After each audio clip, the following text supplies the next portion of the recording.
minutes. Hi, Kel.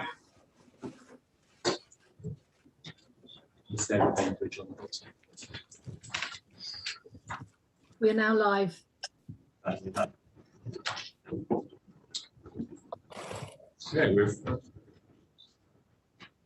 we've gone live, and I make it about 2 minutes to 6. Anyone wants to join us from the public? They might miss the exciting start. Apologies. Given that we have an incredibly full agenda this evening, I'm going to take the unusual position of starting a minute early. Members of the executive, officers and the members of the public, welcome to the first executive meeting of the new municipal year. As I said, we have a lot of items on the agenda, 19 in total. So I hope that members who attend executive regularly will understand that I normally try and give a lot of scope for people to make their points and ask questions, etc. Forgive me if I'm just a little bit less generous with time this time, because I want to make sure we get through and finish at a reasonable time for everyone involved, particularly the officers. So we'll start with apologies for absence. Thank you, Chairman. There are no apologies. Thank you. Members of the executive, are you happy for me to sign the minutes of the last meeting? Great.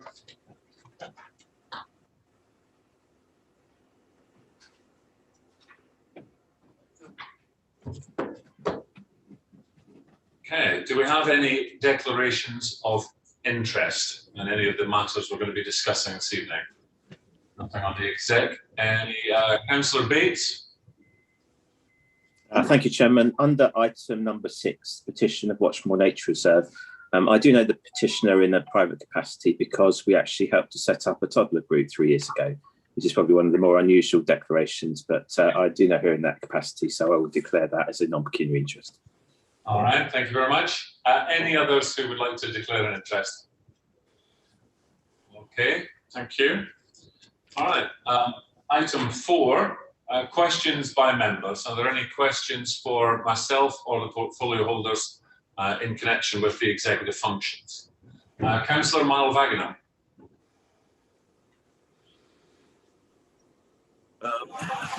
Thank you, Chair. I mean, I've been through the agenda. What I can't and don't quite understand the number of exempt items on the agenda, which I think, as you and I have spoken on this many a time, there are few things in there which could easily be discussed openly. Otherwise, as you know, the residents are getting a bit, I would say, cheesed off is the right word, by the fact that we are actually putting most of it into exempt. I do accept there are a few items that should be exempt because they're of the numbers and the circumstances. There are certain items that can genuinely come out, maybe here or in the PNF arena, because they do need to know, the residents need to know quite a few of these items. I'm not going to spell that out now. I'm sure you gentlemen can, or gentlemen and ladies can work this one out from the exec. Okay, thank you, Councillor Mailvaginam.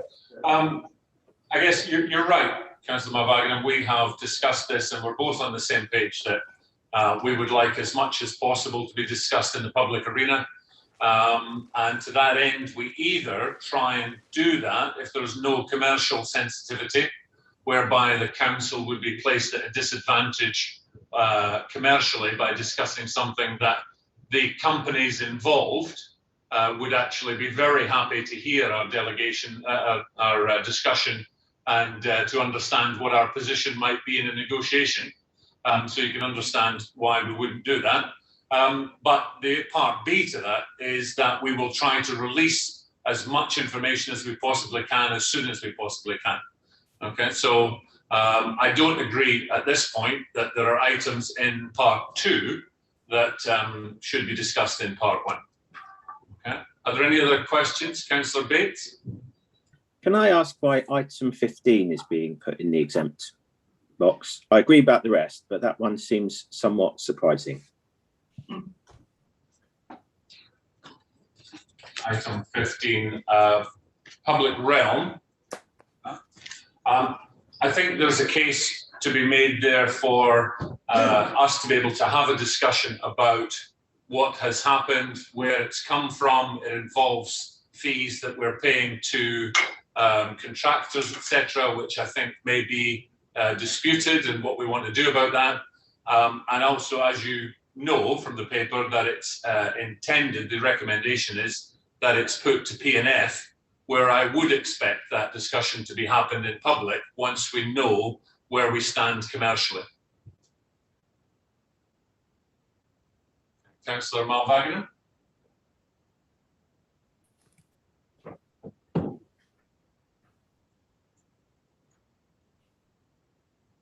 Sorry, Councillor Malvagina, I think we're still muted.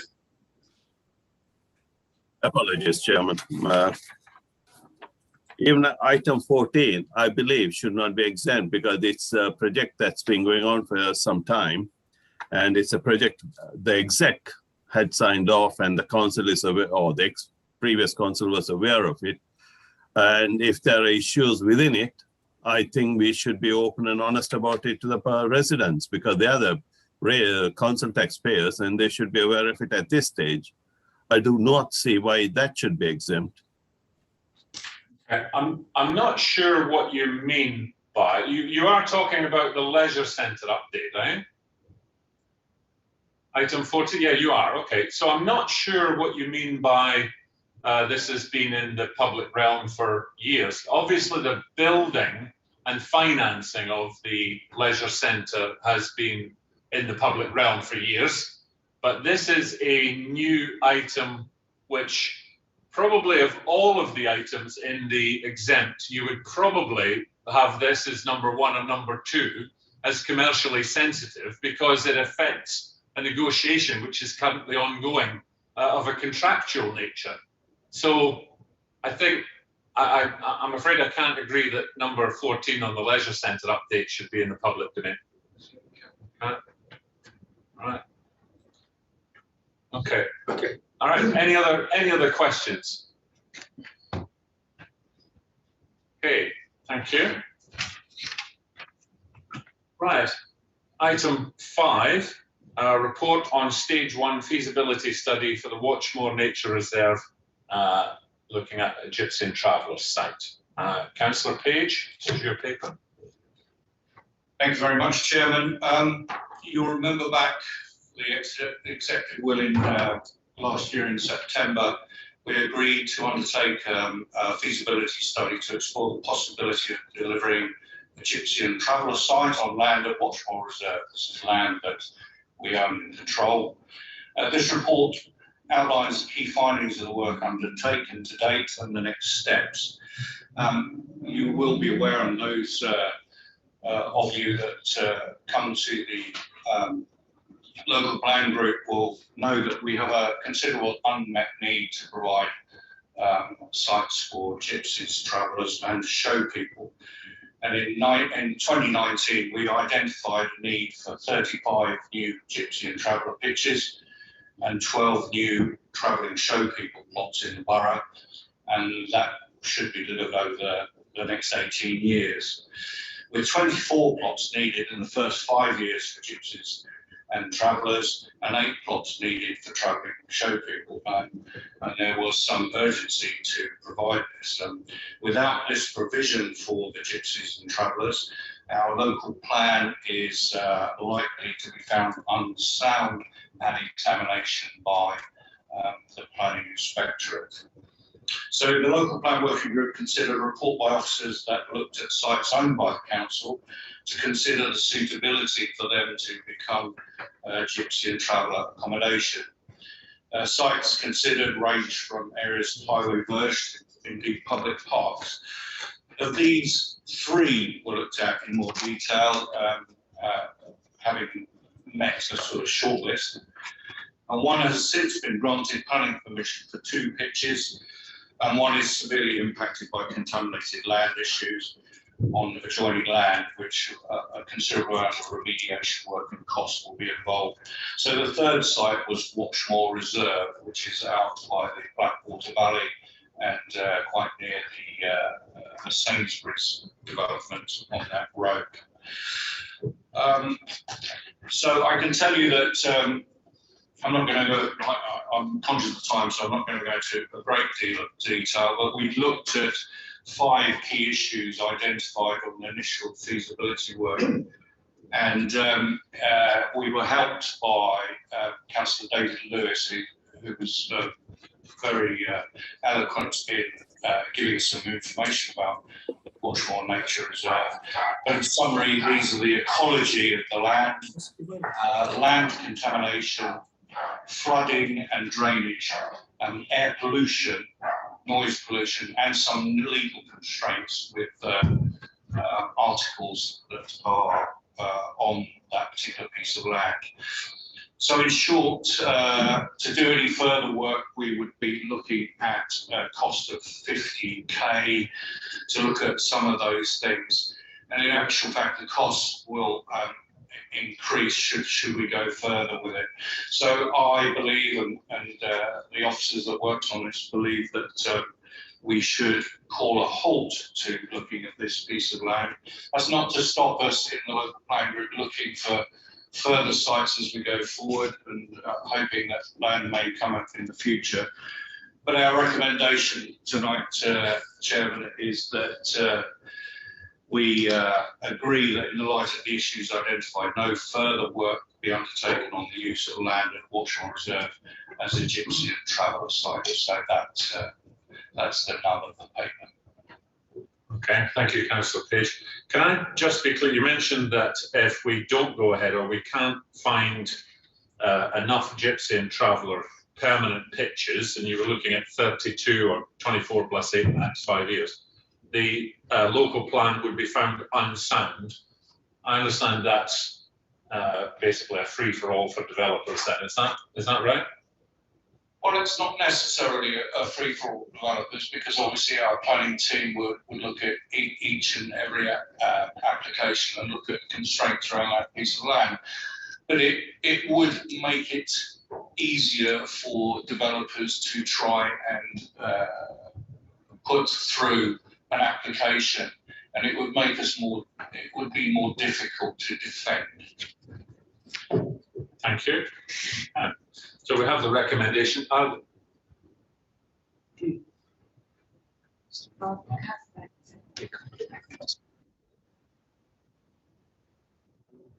saying Councillor Bates. Councillor Bates wants to speak.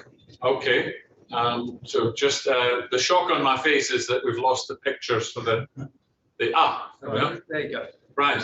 Sorry, Councillor Bates, I believe you have your hand up. Thank you, Chairman. The reason why the pictures went is because all of us were asked whether we wanted to leave the meeting or not, which obviously I don't want to leave the meeting on this particular item. So that was why. So I just in terms of this item, I think I have to express some degree of disappointment of what I've heard. I don't have a disappointment about Watchmore Reserve. My comments on that are well known and are in the public domain already. I think it personally would have been helpful to have allowed the petitioner to go first tonight, but that is not my call. It's your committee, not mine. But the issue I have more of a concern about is that we are yet again kicking down the road this issue of gypsy and traveller pitches, and we're doing it once again. Now, so my view is I think this recommendation needs to be strengthened in 2 areas along the lines that you've highlighted, because paragraph 1.1 and 1.2. Let me just quote you. There is an urgent need for action. The local plan is unlikely to be found sound at examination. Okay, that is really serious stuff. So we've looked at this site and found it to be unfeasible, and I have no issue with that. But we don't appear once again to have grasped the metal on it. And so my view is I think there needs to be 2 further actions.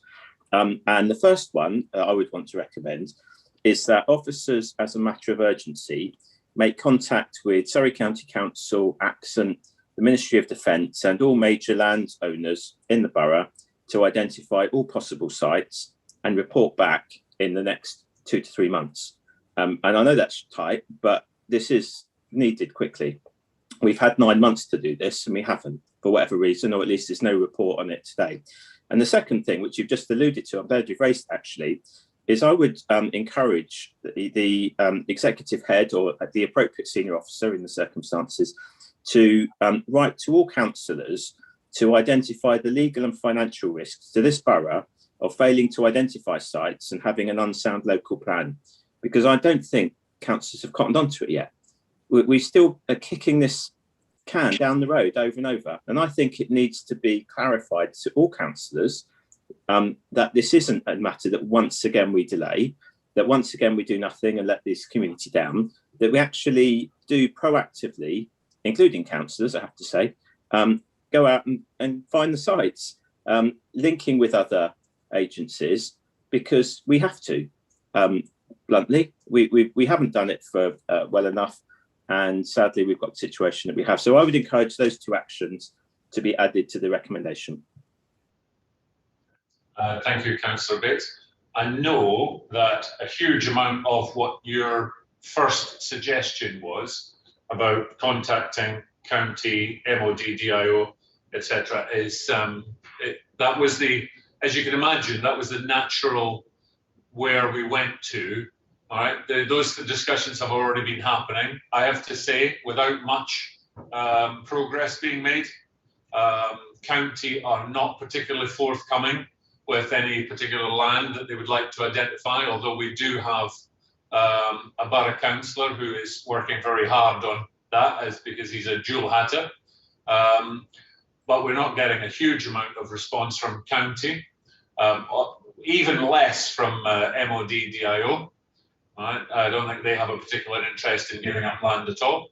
But I absolutely take on board the fact that we can look to identify more sites. I think from memory, if you don't mind, Councillor Page, from memory, correct me if I'm wrong, we looked at 133 sites, and eventually it got narrowed down to a 2 pitch in Lightwater that got planning permission, and this one. Okay? I am, in many ways, I'm very disappointed that we're not, the recommendation isn't to continue. We haven't had the discussion as to whether we're going to accept that recommendation. But if we do, then you're absolutely right. Yet another dead end when it came to finding gypsy and traveller sites. Right? And it cannot be that we can just keep doing this. You're absolutely right, Councillor Bates. On your second suggestion, I think it's an excellent idea that the dangers and potential cost to this council of us not solving this problem should be made, every single councillor should be made aware of that. So with your permission, Councillor Page, I think we'll ask Mr. Roberts to do that. Okay. Are there any other questions or points being made? So I've got Councillor Wheeler and then Councillor Lewis. In fairness, Chair, Councillor Lewis had his hand up for a long time before mine. That's very kind of you. Okay, Councillor Lewis. Thank you, Leader. Yeah, I want to thank the officers for the work they've done with this study. The point I want to make is, you know, the ward councillors should have been consulted a lot earlier before it became too executive. You know, people vote for a local representative. We tend to know what's going on in our ward and know our ward quite well.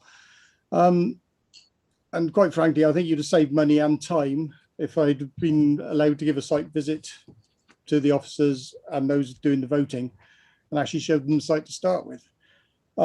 So the point I'm making is we're restarting the process. Can we bring in, you know, when you've got a shortlist, can we bring in the ward councillors to actually help with this process? Thank you. All right, thank you. Councillor Page, you were aware of the whole process? Yeah, so those councillors that sit on the local plan would have been aware of all the sites that we've looked at and some of the machinations that we've been through to get there. And I would encourage any councillor to come and join us when we have the working group on the local plan. Because even as last night we were looking at the GMT, the Gypsy and Traveller sites that may be possible in the future when we're looking at strategic land supply. So there is conversations on it, and councillors are welcome to come and join us with those. You know, what I'd like to do is identify myself with some of the comments that came from Councillor Bates. I think he said it's absolutely right. It's incumbent on us all to search for a solution. But there is, with the Watchmore Park, some technical difficulties with that site. We must continue to scour the borough for a solution. Thank you. And your point there, Councillor Lewis, about we could have short-circuited this just simply by doing a site visit. Okay, you could expand that to say, you know, you knew all of the issues were there, etc. Okay, but this is actually the system working. All right, the whole point of this was that the local plan cross-party working group identified 2 possible sites out of 133. Okay, and what we did was the officers carried out a desktop review. Right? It can't be on the basis of the someone knows that there's something wrong with a site, or you know, a certain animal lives there that needs to be protected. The council has to go through the proper channels and proper processes to identify exactly what is there and what isn't there. And that's exactly what the officers have done, and they have uncovered a number of issues, which, to be fair, the residents, local residents, have written to me and others saying these issues exist, but they've also found other issues that were never written to me. So this is the system working. I'd much rather it resulted in a recommendation that we carry on, because this is a nut that we have to crack, and no matter what, it is going to be a difficult decision.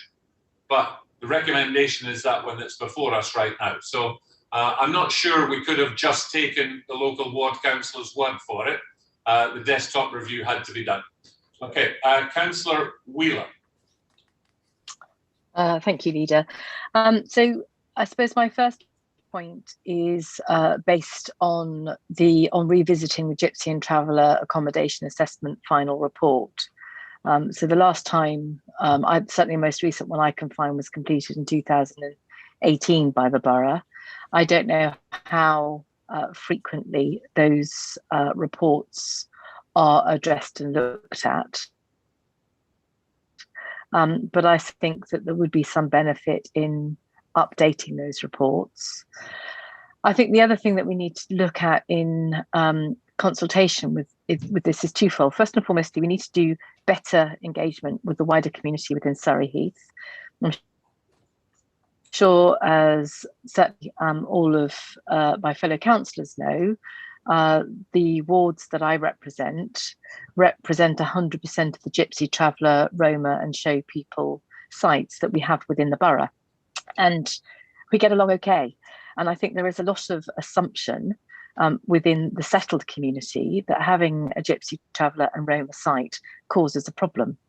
It doesn't cause a problem if it's handled well, and if the engagement is good, and if we have good opportunities for integration with communities. And that falls to all of us as councillors as well.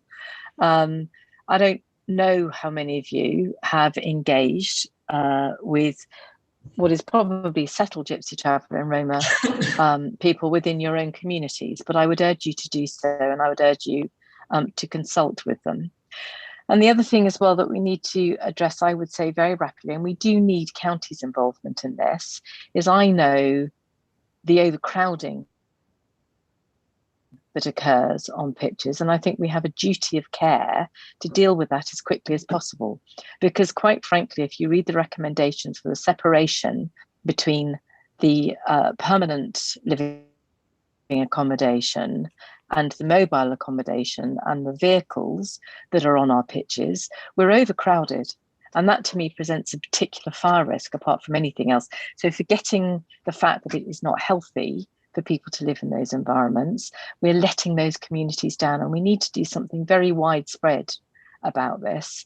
And I would say that every single ward needs to try and find space for a Gypsy, Traveller, Roma and or Show person site, because that way we get better integration across the whole of the borough. So I would urge us to do that. So the first thing is it time to review the report, because that was last done or completed in June 2018, and I'm not sure of the relevance, and I'm not sure how many people have decided to move away. The second thing is to look at some proper engagement events whereby we work with the Gypsy and Traveller liaison officers at county potentially to visit and talk to our local constituents and to see what they want and where they would like to be. And the other thing is a responsibility for all of us for effective engagement. And then I would also like, if I may, for clarification on the difference between a plot and a pitch. So I'm referring to the end of the report in 2018, which actually refers to the show people pitches that we've got. And it talks there about 6 plots, but not the number of pitches and caravans. And I just wondered if we could have some clarification on that in terms of how many caravans stroke families are meant to be on each plot. We've got that clarification on the Gypsy Traveller and Roma sites. We don't seem to have that on the show people sites. So I'd be grateful if we could have some clarification on that, please. Thank you. Thank you, Councillor Wheeler. I'm going to bring in Mrs. Rickard. I counted 4 points there, Councillor Wheeler. I'm going to ask Mrs. Rickard to answer the first 3. That was about the age of the report and possibly updating, overcrowding and engagement.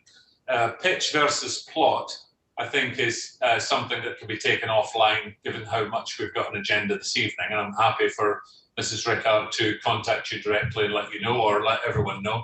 But Mrs. Rickard, the report 2018, is that correct, and should it be updated?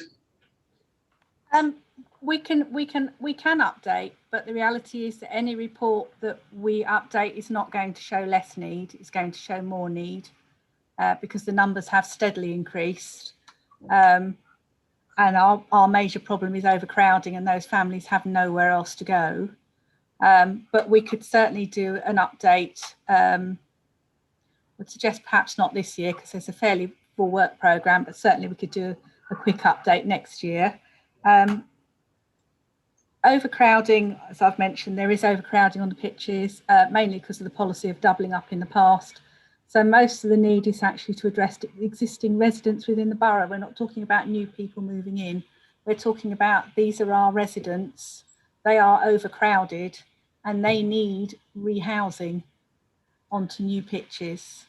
So it's a local need. It's not a much wider area need that we need to address. In terms of who we've worked with, we have worked with all of the various bodies such as Surrey County Council.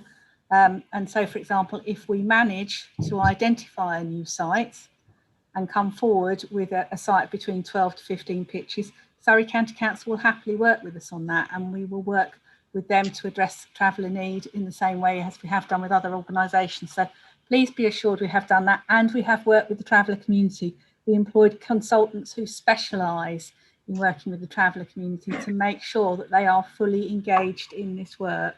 So we will be doing that. Can I just touch on the issue of pitch or plot? Plot is referred to as travelling show people simply because they need something much bigger, because it's not just their caravan, it's all of their equipment, and their rides have to be accommodated on the sites. So they need much bigger, they need plots, because effectively they're plots for areas of working on as well, because they're in quasi-employment use. It's not a straightforward residential use, it's a much more mixed use site. So that's why we refer to them as plots, but it would be one family per plot. But a family might be an extended family, because very often it's mum and pop rides with their children running the food stall, and they might live on a big plot together. So it's a different need to the Gypsy and Traveller community, where you've got a family per pitch. And the problem that we have is because we've got more than one family per pitch, we've got overcrowding. Okay, thank you. That answers the question. As is often the case with Mrs. Rickard, we got the bonus round. we got the extra there. So, okay. I think we've had the discussion. We know the dangers of not providing. We've got the recommendation. I think it's reasonable in terms of it's very clear where the recommendation is from Councillor Page and the officers. Members of the executive, are we happy to accept the recommendation of the paper that we do not continue on Watchmore Nature Reserve to look at suitability for Gypsy and Traveller site, and we look elsewhere? Yep. Agreed. Okay, okay, that's agreed. Thank you. Just confirming that Mr. Roberts, you'll write to all councillors just explaining the danger of not cracking this nut. Yes. Okay, thank you. All right. Now we're going to go to item 6, and it's been mentioned, I think, by Councillor Bates about the petition being second and not first on the agenda. I'd like to just take 30 seconds to explain that. The first item discussing, coming to a discussion on the stage 1 investigation, the desktop, is that the executive were taking a vote on the results of the paper from the desktop examination. Phase 2, if we'd gone to stage 2, then that opened up consultation with the residents, and then it would have been absolutely appropriate for the petitioner to have spoken first on the basis of course, persuading the executive of the merits of the argument for not going ahead. But to be clear, the executive was making the decision on the paper and not on any representations, emails, consultation or petition that has been put forward. Now, the petitioner, Ms. Finnan Cook, will be invited in to give us this. You have 5 minutes. Obviously, we know what the petition is about, and you've heard, Ms. Finnan Cook, the decision of the executive. All right. We have, to be clear, we had spoken before this meeting. I made sure that there was a heads up given that the decision could go with the recommendation or against. So hopefully you've had time to prepare for any outcome from this decision. So over to you for the to listen to your petition. Thank you. Thank you, Chair. Some of you know me. I'm Kel Finnan-Cook, and I'm the chair of the fully constituted Community Action Group, Save Watchmore Nature Reserve. I'm here to present the petition to save the land at Watchmore Nature Reserve, but in light of the vote taken in the previous item, this speech is somewhat different than the initial speech I prepared, and it's much shorter and very much sweeter. On behalf of Lisa, myself, the full committee at Save Watchmore Nature Reserve, and the 1,292 people who signed our petition, I would like to thank the officers for the work on the feasibility study, and I would also like to thank the executive for voting correctly, in our opinion, to end the process here. Going forward, we would very much welcome the opportunity to work with the council to find suitable land for the GRT community. We would very much hope that the land would be selected very much on the basis of community cohesion and inclusion, as stated by Councillor Wheeler previously. Our constitution at Save Watchmore Nature Reserve is to protect and preserve all green spaces in our area. With this in mind, we will now be campaigning to gain some kind of protected status for this land, and we would very much hope that you would be able to work with us on that and offer some advice.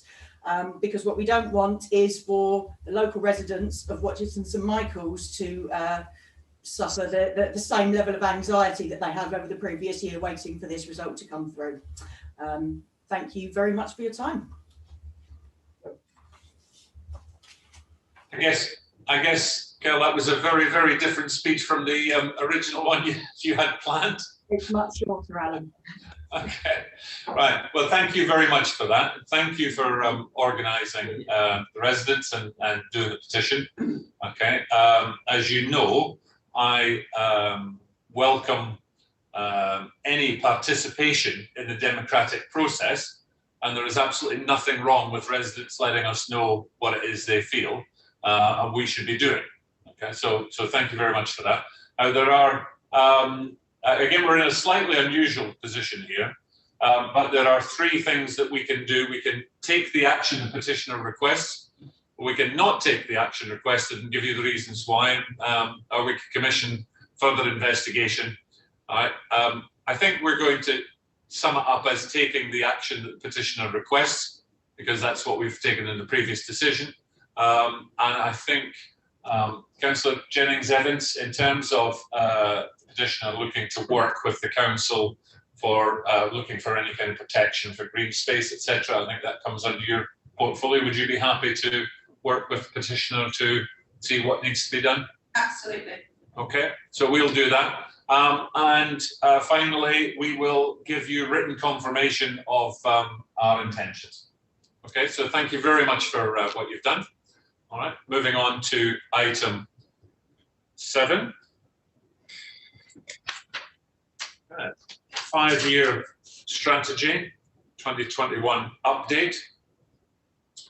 Now, as you know, members, we have been reviewing the council's 5-year strategy, and we are determined to develop a new strategy which will take us out to 2026.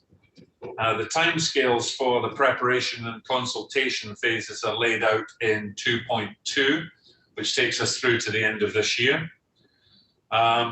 The objectives and key items were put to the Performance and Finance Scrutiny Committee in March, as laid out in item 2.8. There was a suggestion that we should consider from Performance and Finance, which is that they're suggesting that since the current council this effectively is ending in what is now 2 years' time, that the strategy should be coterminous with the 2 years left of this term, followed by a 4-year strategy, presumably determined by the next council.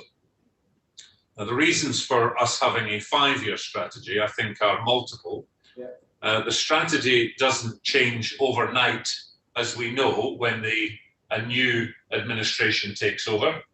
The process can take at least 12 months to complete in terms of determining a new 5-year strategy, which would effectively mean if we did go coterminous with 2 years' time, there's potentially a year where any new administration and the officers would not have a strategy that was agreed. The officers set internal KPIs based on this strategy, because it's the officers who do the delivering. Officers are there to deliver through operational, and we are there to provide direction and strategy. And so the officers need strategy in order to deliver. And in all honesty, the next council, whatever the administration is, can take its own view on their term, and I'm sure they will. But for this council, it's up to us. It's our time to carry the baton, and we are proposing a 5-year strategy. So although I understand the reasoning for the suggestion from the Performance and Finance Scrutiny Committee, I'm afraid I don't actually support this suggestion. I do, however, it was noted from the PNF that climate change absolutely has to be a priority in the next 5-year strategy, and I agree with that completely. And that also works with our health and well-being targets, which are all in 1.2.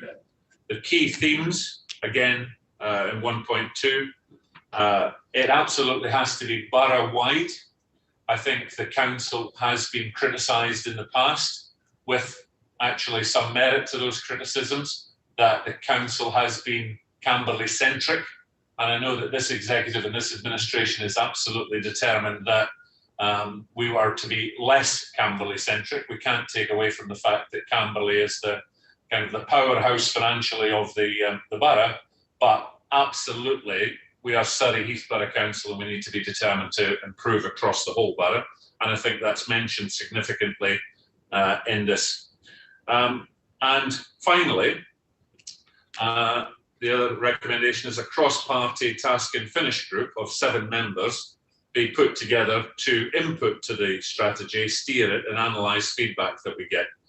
I think that this not only needs to be cross-party as laid out, but in terms of it being borough-wide, I think we should also pay close attention to which wards are represented. I don't think it should be, to take it to extremes, 7 ward councillors from the town of Camberley, and likewise it shouldn't be 7 ward councillors, none of them representing Camberley. It should be determined to be across the entire borough to give us the best input. Okay, so that would be my position on the paper. That's what I think we're looking to discuss. I'm going to open that up to any members who would like to ask any questions. Now, Councillor Alloway contacted me earlier. I don't know if Councillor Alloway is on the meeting. I don't believe he is. No. Okay. Are there any questions for myself on the 5-year strategy? Okay. Okay. Councillor Wheeler and then Councillor Bates. My spotter said first, Councillor Wheeler. I was there first this time round, so thank you, Leader. So I suppose lovely words about being fully inclusive. Camberley Town Centre is mentioned specifically. There is nothing specifically mentioned about the villages other than the fact that it should be all inclusive. And that really has been the story for certainly the last 6 years that I've been sitting on this council. So much as I welcome your words, I would prefer to see something written down and something specifically mentioned about the borough's focus on villages. The other thing as well that we've talked about, and I appreciate that we are talking about being inclusive and representing everything. One of the absolute key focuses for this council needs to be the local plan and actually getting the local plan through. And as per the previous item, there are two, well, certainly one thing which we talked about previously, which is our ability to provide our Gypsy Traveller and Roma sites. And the other one is to be able to meet the government's housing targets for this area. And yet that's not pulled out specifically within what needs to be. And I won't get into whether it should be 2, 4 or 5 years, but that certainly needs to be the focus over the next 2 years. Otherwise, for all the reasons that you've already identified. And then the other thing that worries me slightly is we're focusing on COVID. Now, theoretically, if we are to believe everything that we're told from the inoculation, that actually to have focusing on COVID specifically as a 5-year plan and coronavirus specifically seems to me to be a little bit short-sighted. Maybe to plan for any alternative pandemic or natural occurrence, but to actually focus it specifically and to mention that as part of our 5-year plan seems a little bit naive. So that's my comments on it. I don't think that we are specific in what we're going to be doing for the villages and that area. I don't think that a comment that says promoting the borough's natural environment and shaping the future of prosperity of the borough, that those two things necessarily go hand in hand, because I think they may well be counterintuitive. And I would like to know which one of those has actually got a greater priority. And surely one of our key objectives over the next 2 and 5 years is to get a local plan that can actually be accepted by the inspectorate. Thank you. Okay, I can feel a volunteer for the task and finish group coming on there.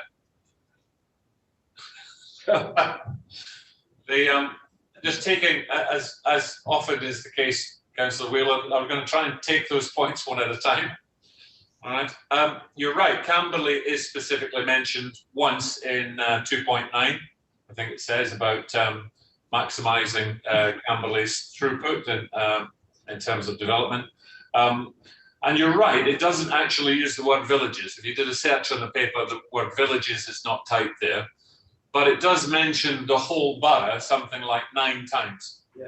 Okay. So I think I'm satisfied that we may not be using the word the villages, but I particularly wanted to make sure in this 5-year strategy that we were emphasising the fact that it had to be the whole borough. So I do believe that it may not say the word villages, but it does mean the whole borough. But again, that's what the task and finish group is there to, as part of the recommendation, is that we actually make sure that we're doing that.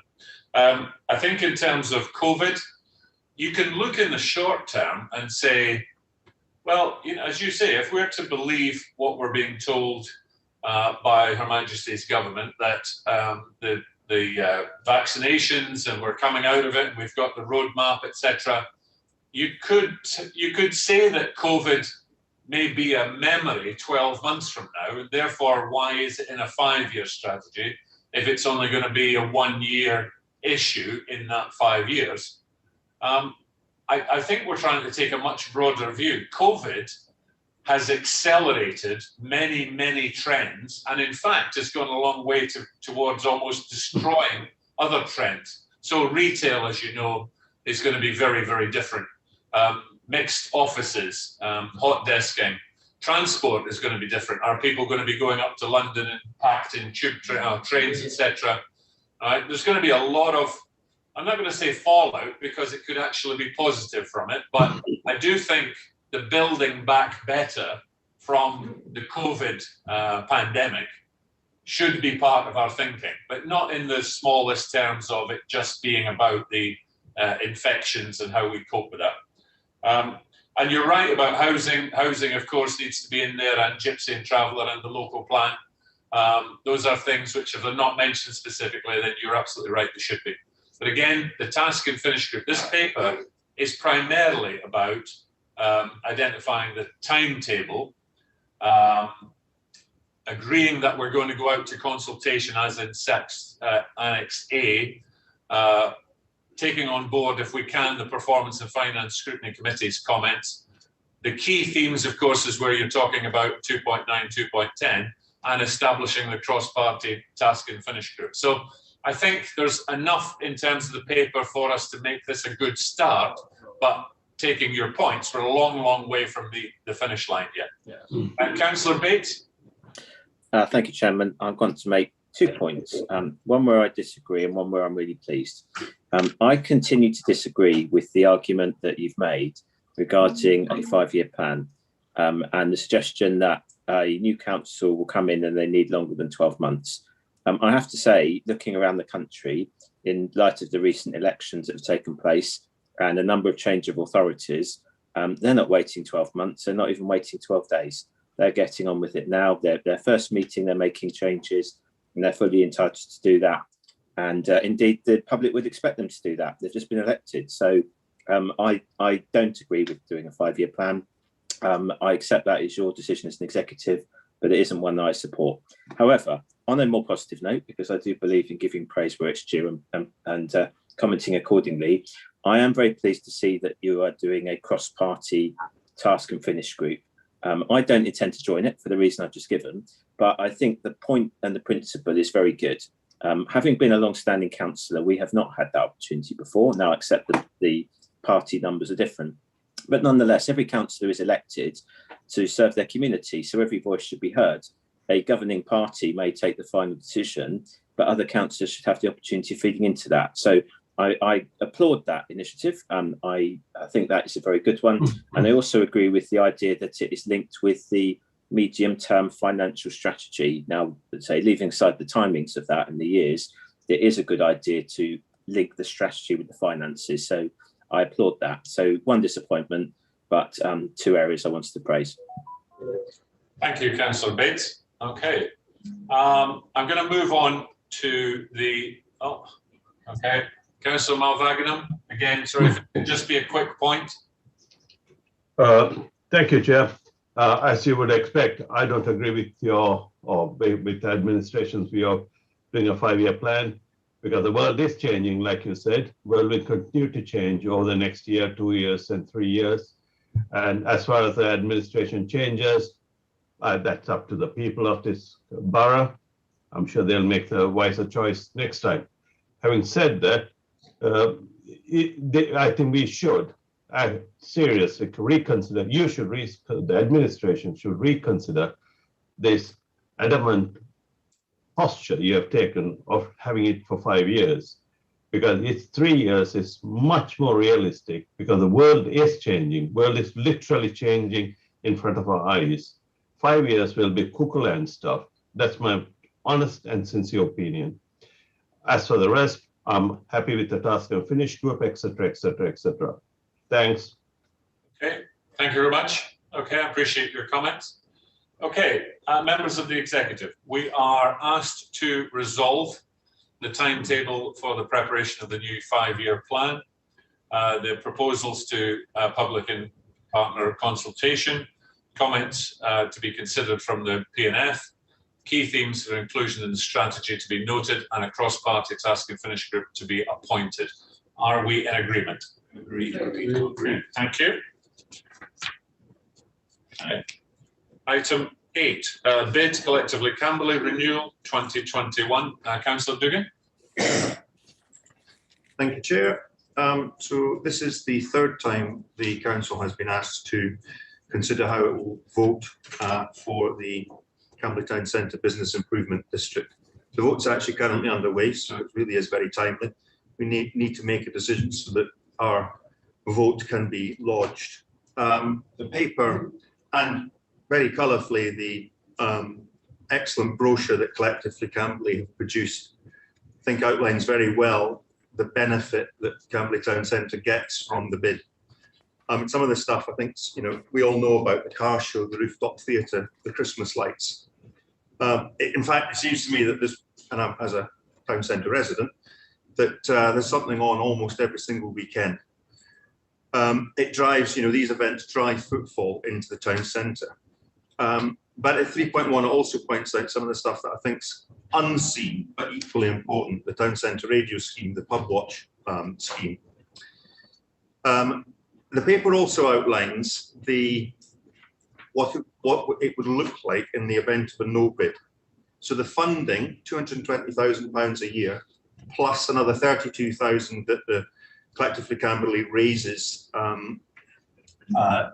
is the best part of £250,000 a year in funding. That is not something. I mean, were there a no vote, I'm sure the council will step up and as best we can. But we've got £32,000 budget set aside for this, not £250,000. If we vote no, if the bid no votes no, what we see and enjoy in Camberley Town Centre at the moment will no longer be there. You'll note from the paper as well that this has been through the Camberley Town Centre Working Group, and it recommends to us that we approve. I ask the executive to go along with the recommendation on page 27, and we support the bid. Okay, thank you. Okay, are there any questions for Councillor Dugan on this? Okay. I think it was mentioned that Camberley Town Centre Working Group took a presentation from the bid, didn't they? And they are recommending that we support it as well, yeah? Yes. Correct. All right. Okay. All right, this one looks like a quick one. All right, so members of the executive, we're asked to resolve small 1, the bid renewal process be supported with a yes vote, as per the Town Centre Working Group recommendation. And item 2, the leader of the council takes on the role of board member on behalf of the council. Did I not mention that? Yeah, you hadn't mentioned that one, right? Okay, but I do remember being volunteered at the Camberley Town Centre Working Group. All right, and I'm very happy to take that on. Are we happy to resolve as is? Yes, we are. Okay. Thank you. Right, item 9, appointment of executive working groups. Okay. Now there's an addendum to this, members, on Modern Gov, which gives the, is that the latest documentation? Yeah, okay. So.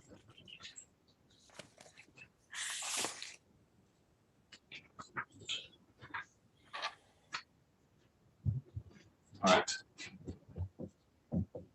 Okay, so this is to establish the working groups. The intention is that the working groups are fundamentally the same as last municipal year. I think it's fair to say that I don't remember a time, this is my 6th year as a councillor, and I don't remember a time when the working groups were more effective and had more input to this council than we did in the last 12 months. I think the working groups have done an excellent job, and the input has been extremely valuable to this council. We're agreeing the numbers and the allocation of seats. We're agreeing to appoint the members and subs. Is this now complete, Ms. Willis? Yeah. Did it? Thank you, Chairman. There are still some appointments outstanding, so if you're minded, or if the nominations aren't forthcoming this evening, perhaps it could be delegated to the Chief Executive in consultation with the relevant group leader. With that. Okay. Acceptable solution. All right.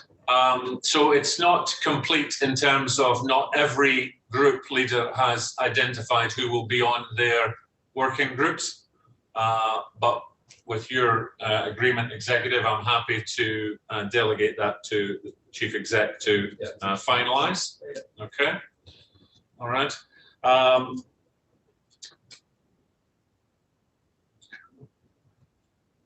We're also reviewing and modifying the terms of reference for each working group.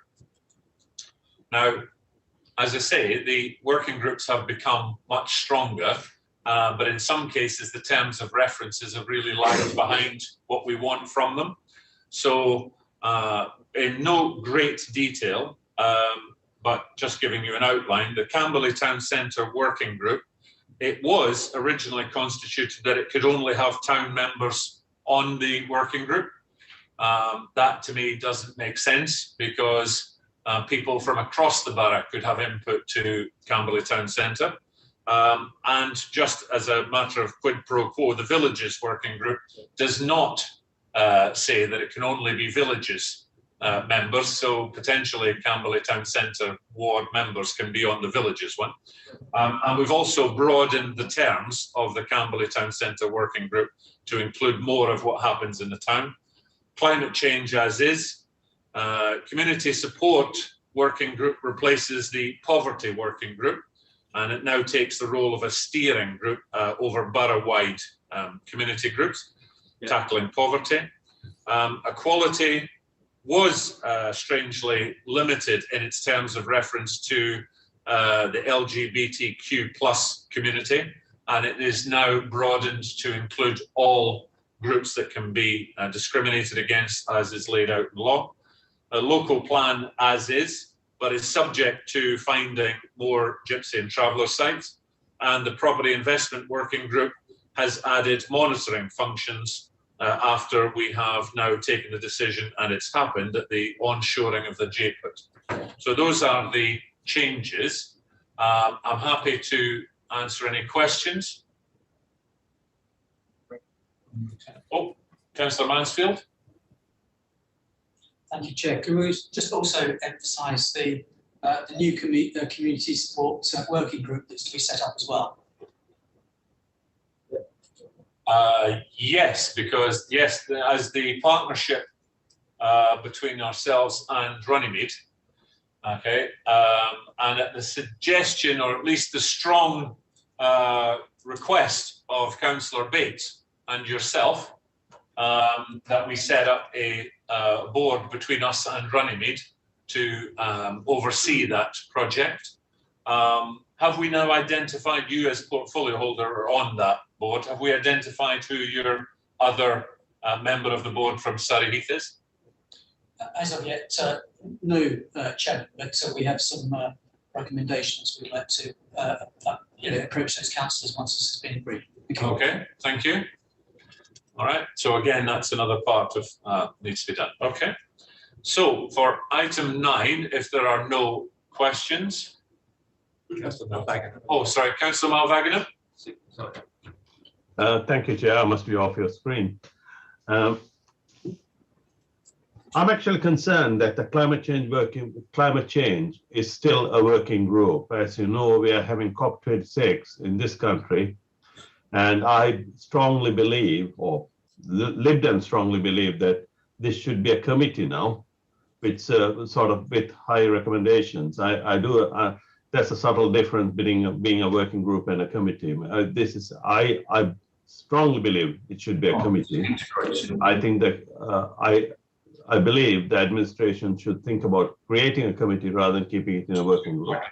Okay, thank you very much. I know that Councillor Galliford made the same suggestion to me, and a meeting was held with Mr. Roberts and Mr. Galliford. Would you like to just comment on the outcome of that discussion?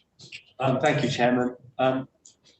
Other than the regulatory committees that the council has, any other committees that the council produces would be, in effect, subcommittees of executive. They would have executive authority and therefore could not have any members that are part of the scrutiny function.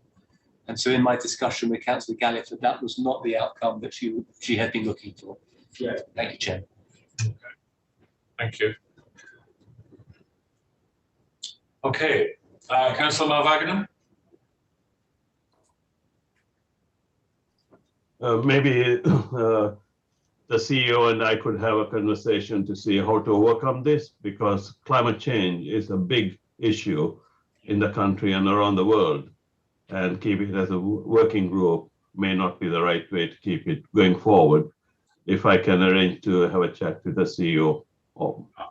Thank you. I'm very happy for you to, of course, you can have the meeting with Mr. Roberts. Okay. I'll say the same thing that I said to Councillor Galliford. Right?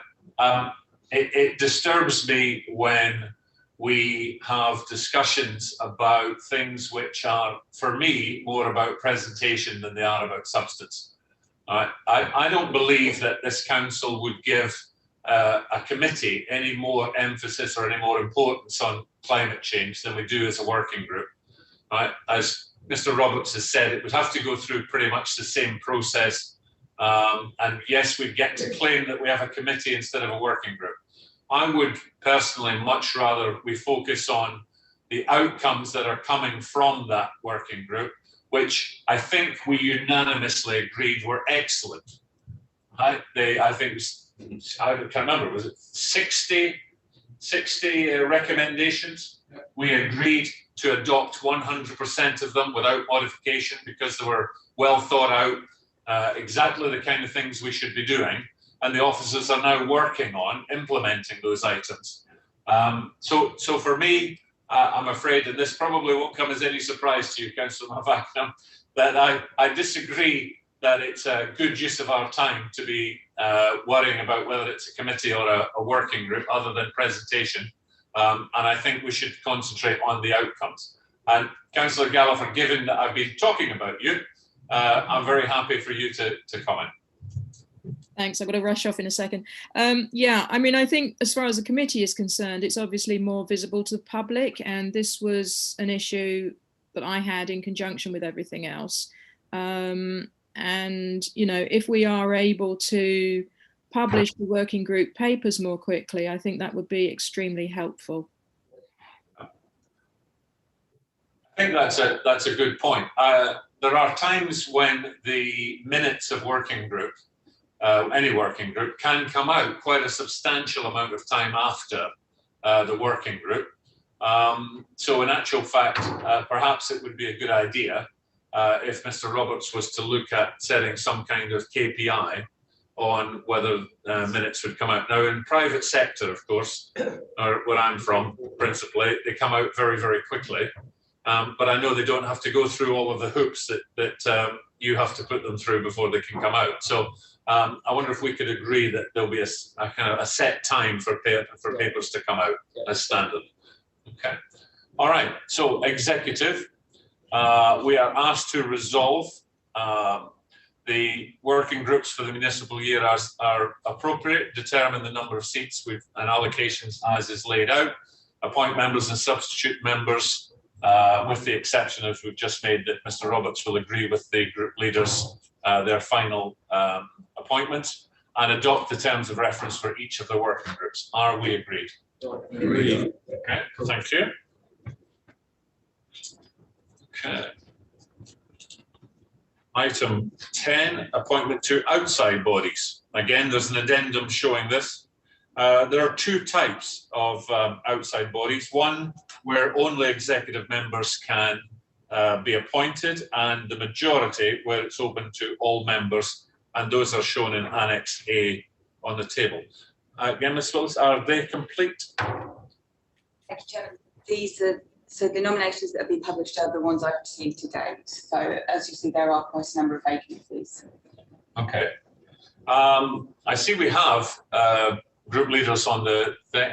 I'm going to open this just as a question to group leaders. Are there anybody that you would just simply like to inform us of now, or are you happy to complete the list or make any recommendations offline? Councillor Whelan?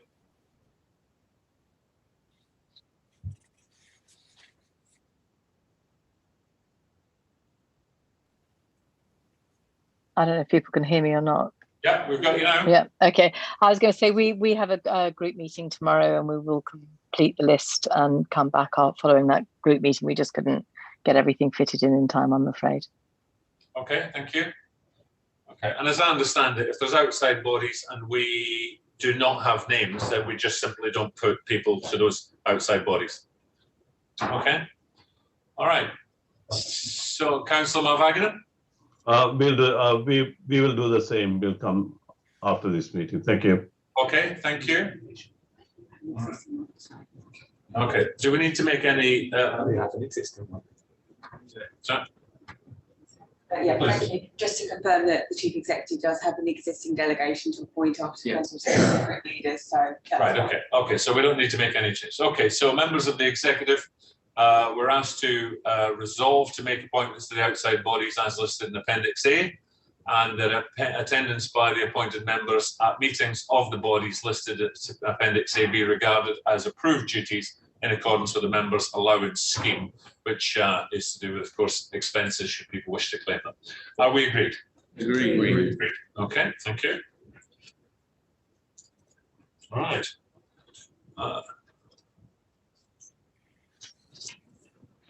Item 11, appointments to Surrey Leaders Group outside bodies.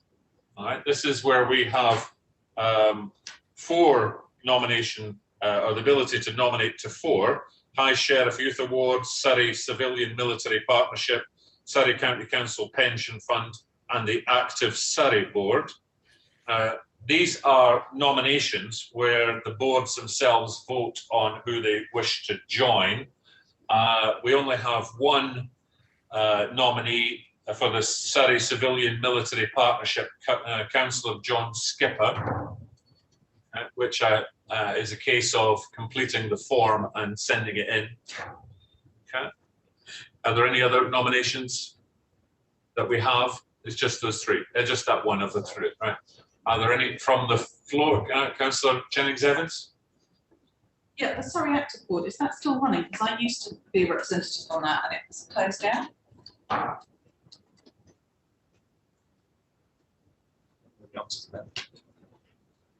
If you check, otherwise I'm happy to remain on it. It's possible it was suspended. Well, up until last year, the member on it was from Guildford Borough Council.